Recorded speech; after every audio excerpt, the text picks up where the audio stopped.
What's up everyone, my name is Jesse and welcome to my channel. Today I'm finna be working in the garage on my mom's 1996 Jaguar XJ6. Now, I don't be working in here because it'd be way too dark, but luckily for me, the team over at GJIA hooked your boy up with some LED tripod lights, and let me tell y'all, these things are hella bright.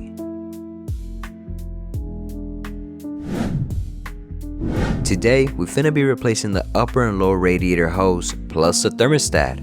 Lift the car using a floor jack, and I'm placing a 2x4 block on the jack pad to protect the front subframe. Once it's up, secure it with some jack stands.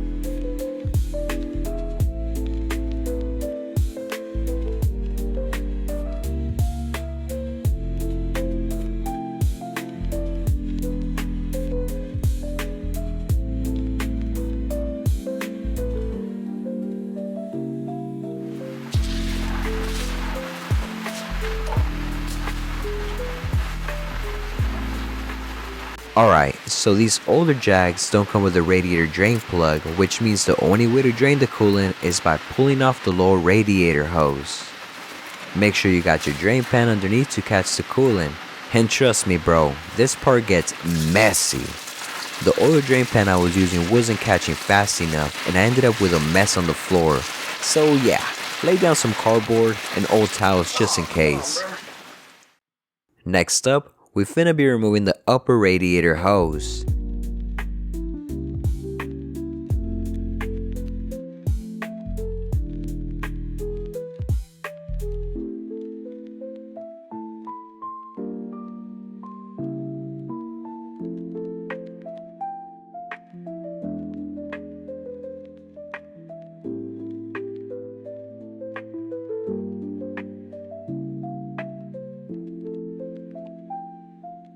Then go ahead and remove the two 10mm bolts holding down the thermostat housing.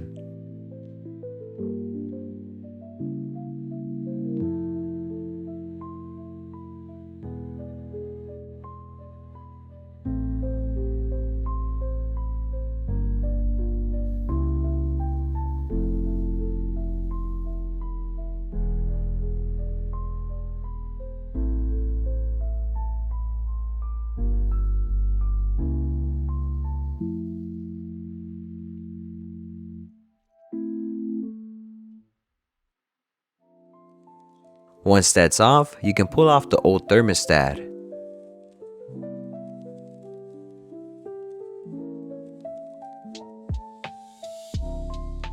Alright, to get to the lower octopus hose, we gotta clear some space up first. Start by removing the air filter housing. Undo the retainer clips.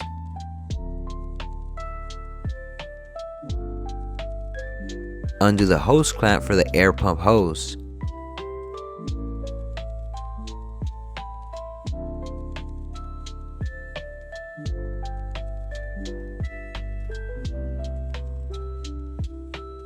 Unplug the mass airflow sensor and remove the rest of the intake boot.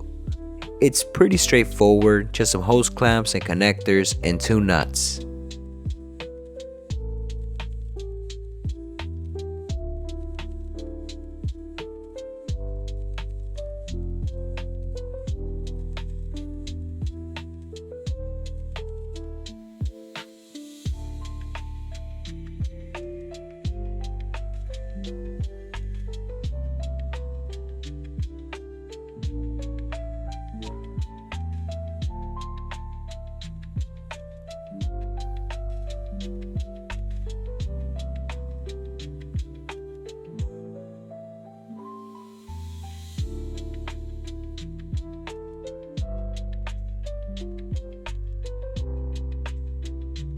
Now we also gotta pull out the air pump.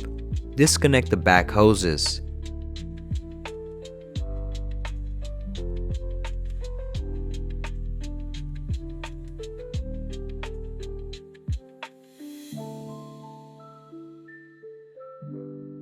Unplug the connector and remove the 3 8mm bolts holding it down.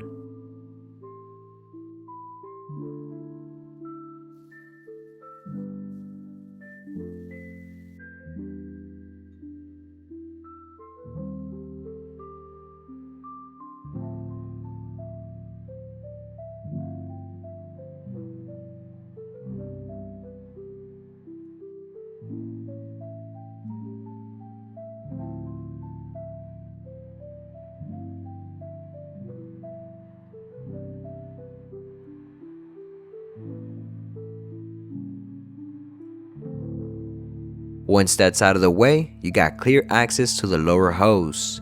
This lower hose got multiple ports. One connects to the back of the thermostat housing, and the other one goes to the water pump. Let's remove those.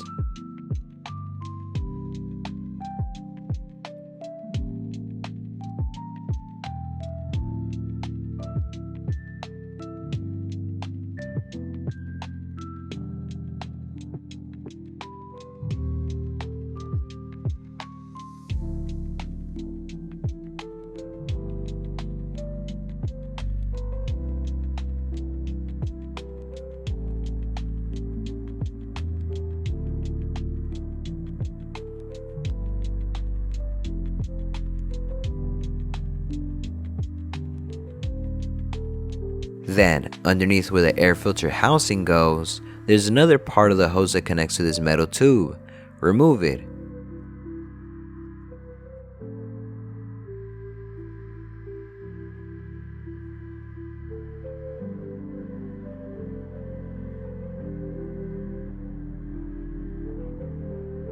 Another part of the hose runs up to the coolant reservoir.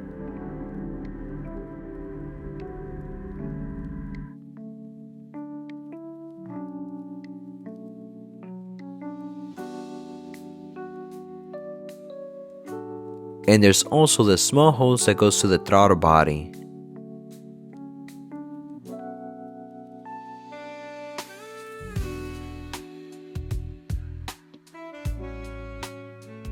Alright, time to get the new lower hose in. Slide it in place.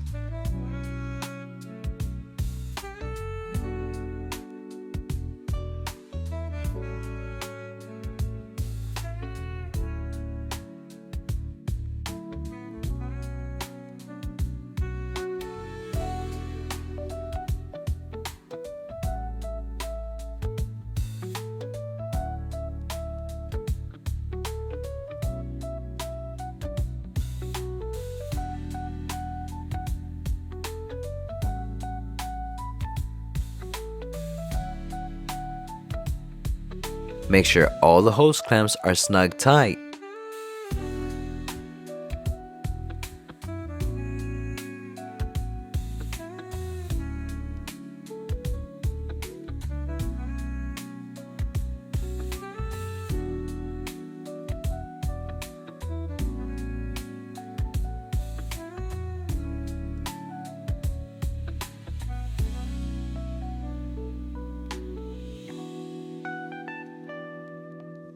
Now let's drop in the new thermostat. I'm using an aftermarket one, but heads up, you'll notice a difference from the original. The OEM thermostat has a little bleeder nipple on the top, while the aftermarket one has it on the side.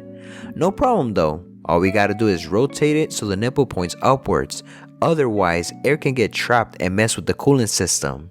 I would recommend just getting the original style.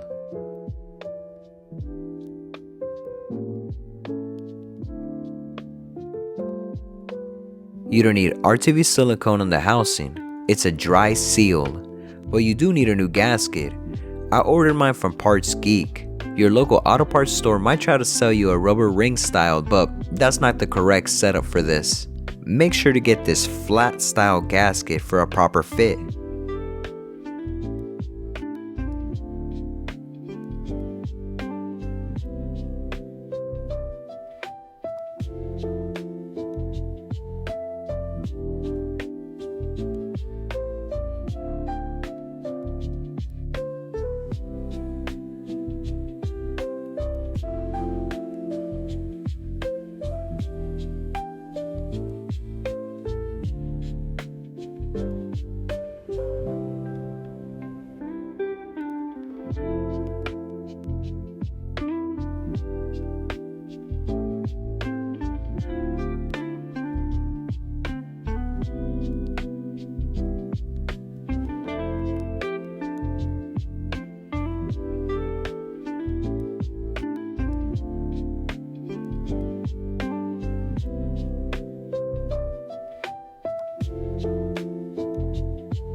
Alright, everything's tying up. Now it's time to fill her up. I'm using Xerix Go5 50/50 premix, and you'll need about 2.5 gallons to fill the system up. Pour it into the reservoir nice and slow so you don't overflow it. Once the reservoir is full, start the car, turn the heater on full blast, and leave the reservoir cap off.